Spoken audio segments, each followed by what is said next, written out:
Hello, everyone. Good afternoon. I am Dr. Esprene Liddell-Quintyn, and I am a postdoctoral fellow at the New Jersey Gun Violence Research Center. In the interest of time, I'm going to just get started with my presentation.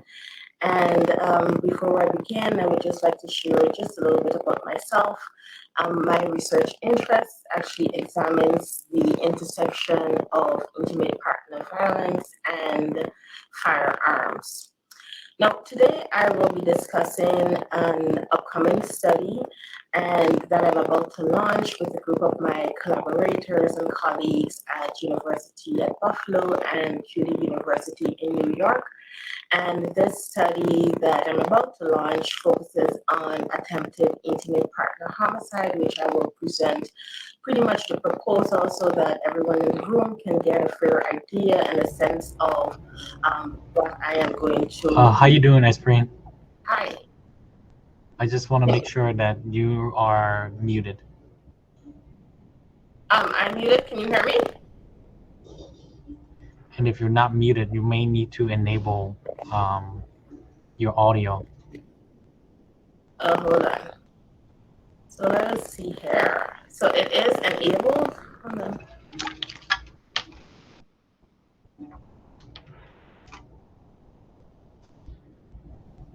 Try to say something again.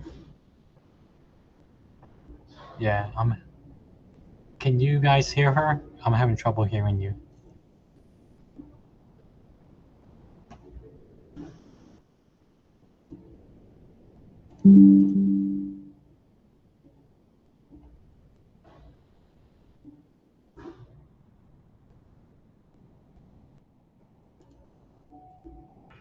Let's see if she could come back and see if it gets better.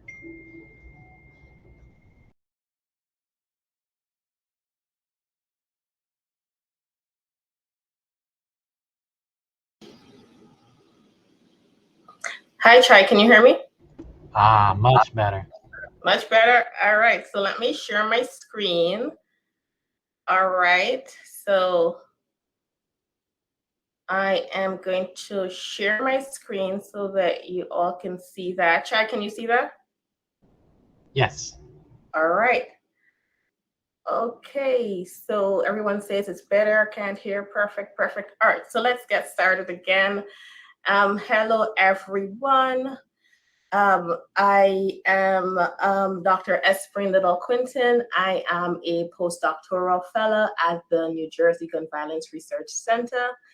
And my research interest examines the intersection of intimate partner violence and firearms.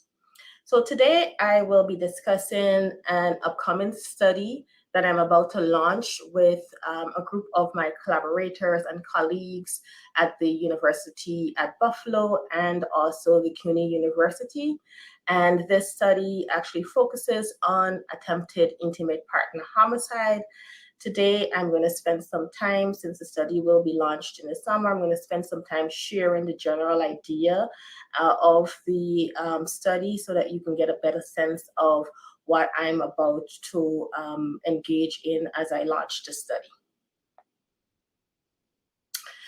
Now, nearly half of all women murdered in the United States are killed by a current or a former intimate partner. And more than half of these women are, more than half of these intimate partner homicides are by firearms, rather. So we see essentially from the data that when a firearm is involved in a domestic violence relationship or an intimate partner violence relationship, that relationship can become very deadly and dangerous because of the presence of the firearm in the relationship. Now, if we take a step back and think about the number of women that are killed by firearms across high-income countries, we actually see that about 91%, 91.6% of women are killed by guns in the US, compared to 8.4% of women in other high-income countries. Now, these statistics suggest that gun violence is uniquely a US problem. Actually, there are 400 million guns in circulation within the US. And if we think about that for a second, we're going to realize that those guns, those 400 million guns in circulation, are more guns that are in circulation than the people residing in the United States. So this boils down to one clear message that more guns within the US equals more firearm deaths. And when an abuser has access to a firearm, we're seeing from the statistics that women are 5 times more likely to be murdered by an abusive partner. And this research comes from Jackie Campbell's study that she conducted in 2003. Now, what do we actually know about intimate partner homicide over a span of years? What we know is if we take a look at the graph that's on the right of your screen, we can see that from this figure, we'll notice that there has been a decrease in intimate partner homicide over the years from the late 1900s up to 2014. And we also see that the rates of intimate partner homicide began trending up just at the peak of 2014. And from that time period of 2014, we can see that the intimate partner homicide began trending up for women beginning around 2014. And of course, as we entered into the pandemic, where there was a lot of lockdowns, we saw some more intimate partner violence occurring during the pandemic.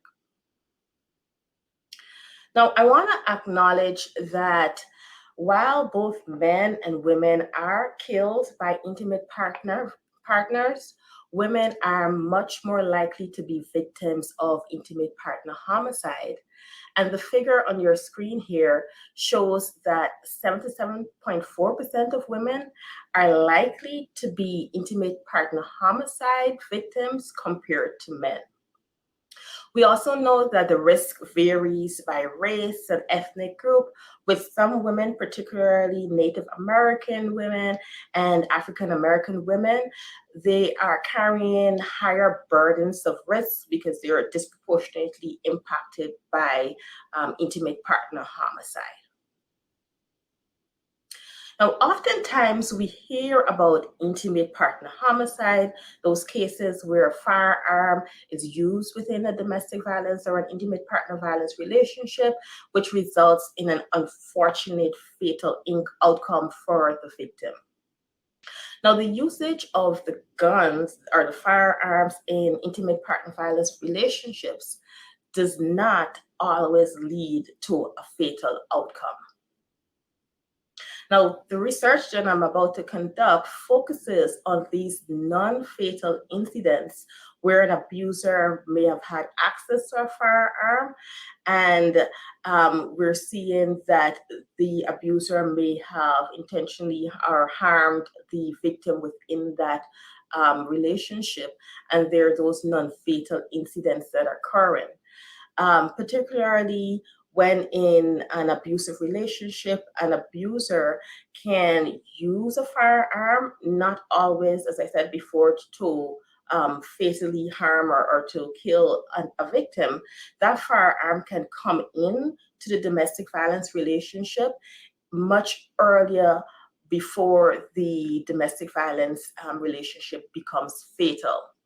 In fact, abusers can use that firearm as a technique of psychological abuse, to threaten, to coerce, and the victim, they can use the firearm as a fear tactic to exert their power and control over a victim.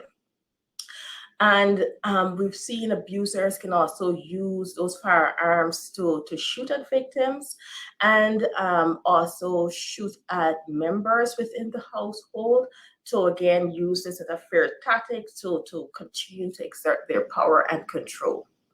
Now, about 4.5 million women in America have been threatened with a firearm, and nearly 1 million women have been shot at or are shot by their intimate partner.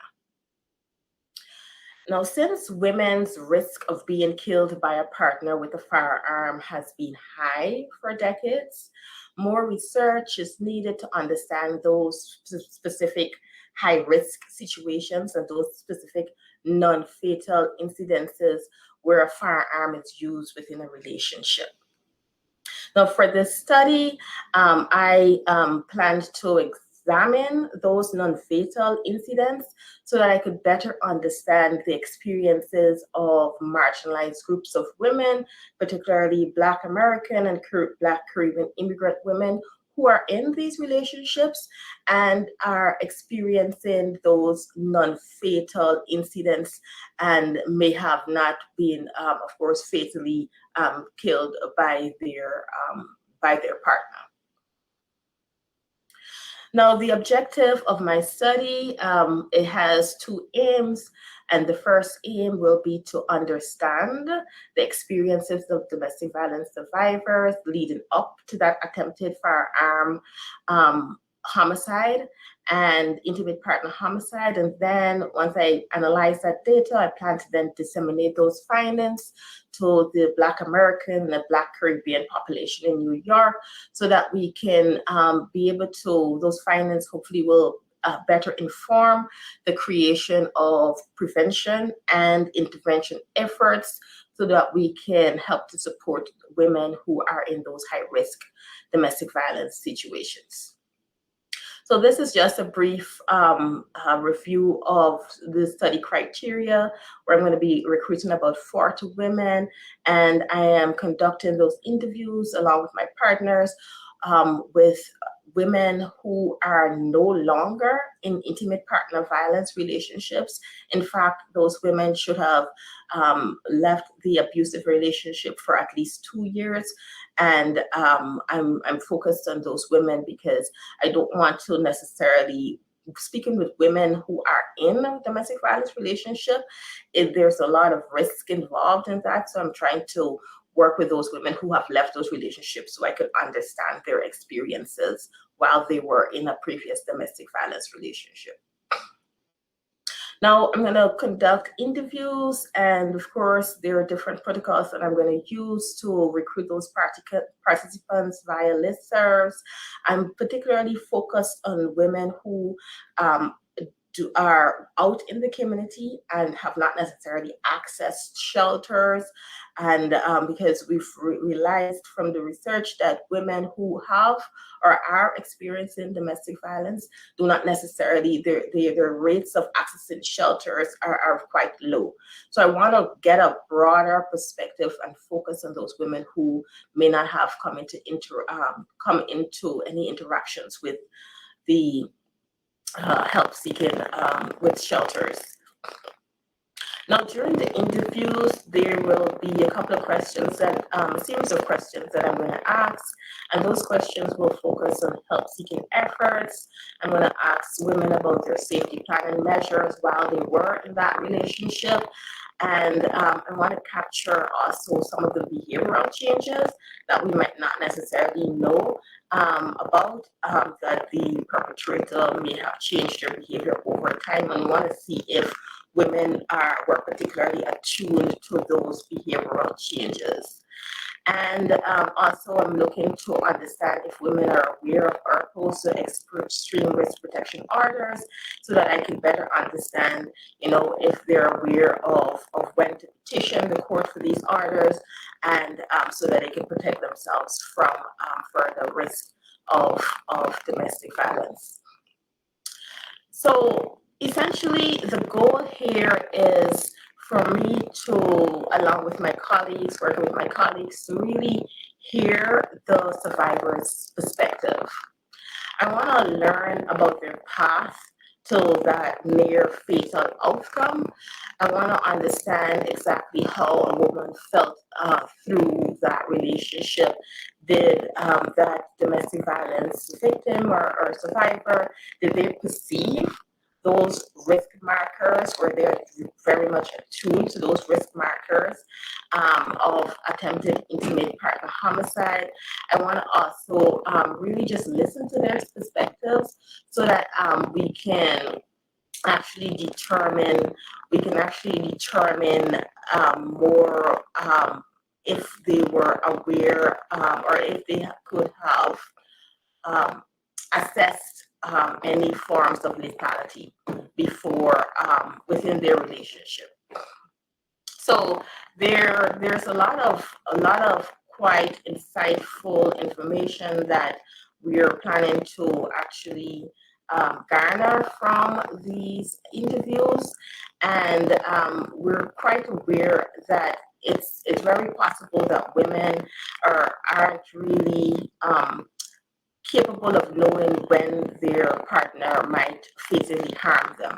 But as much information as we can gather prior or leading up to that potential fatal incident is what I'm focused on, so that we can really understand those perspectives and hopefully inform some prevention and intervention efforts. So if you would like to connect with me and stay abreast with the launch of this study, you can you can find me on social media. These are my social media portfolios. So I'm really looking forward to launching this study and to really understanding some more about women's experiences with attempted intimate partner homicide. I'm going to stop there to see if there are any questions with the about 3 minutes remaining. Let's see.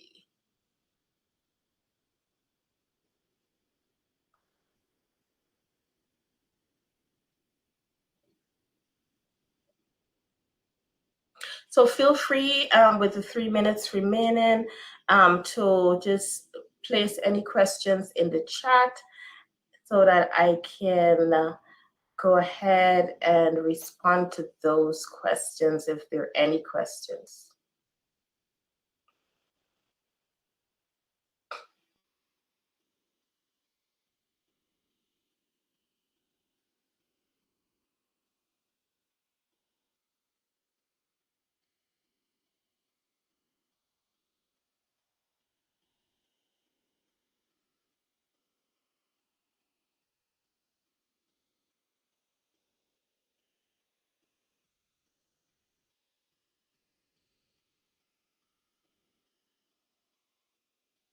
All right, so I'm not seeing any questions, so I'm going to spend maybe the next 2 minutes just sharing a little bit more about the study.